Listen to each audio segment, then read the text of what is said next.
Julian Schnabel was born in Brooklyn, New York, the son of Esther Greenberg and Jack Schnabel. He moved with his family when he was 14 to Brownsville, Texas in 1965, and after graduating from the University of Houston with a Bachelor in Fine Arts, he sent an application to the Independent Study Program at the Whitney Museum of American Art in New York.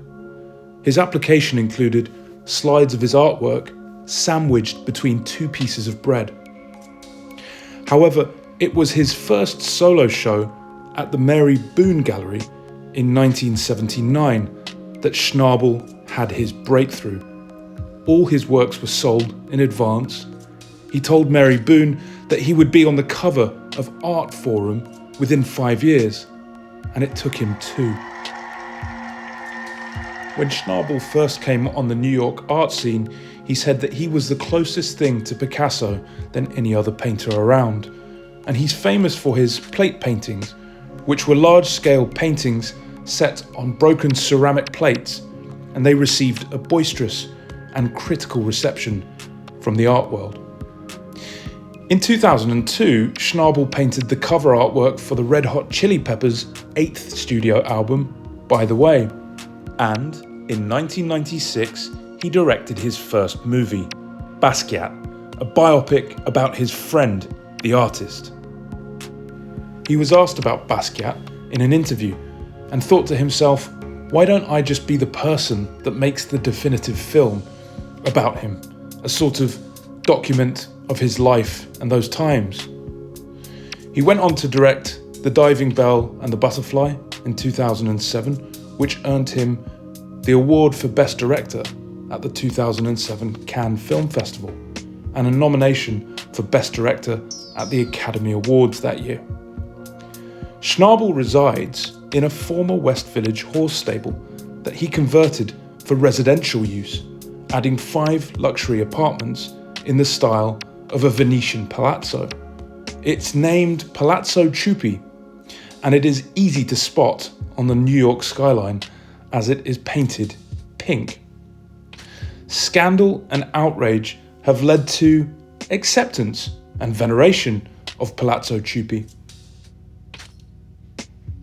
Schnabel first laid eyes on the property in the company of his friend and artist Roy Lichtenstein.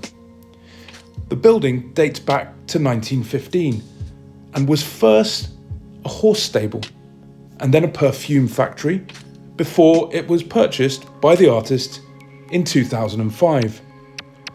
Apparently, Schnabel sketched out the idea of what he wanted the building to look like to the architects, and record construction times were owing to the risk of running into bans on the height limits from the city.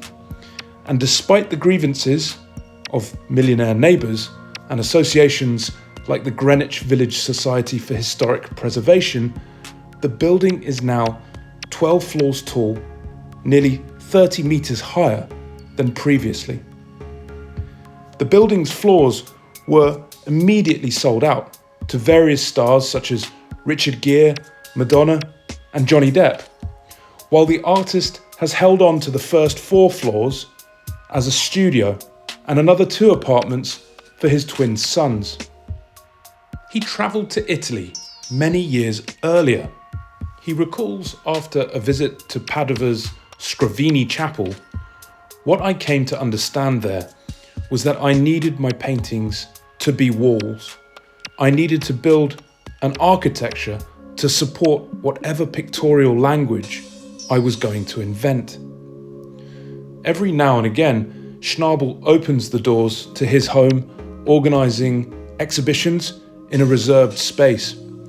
The idea is to welcome art in a familiar and normal environment, avoiding the typical aesthetic of a modern gallery.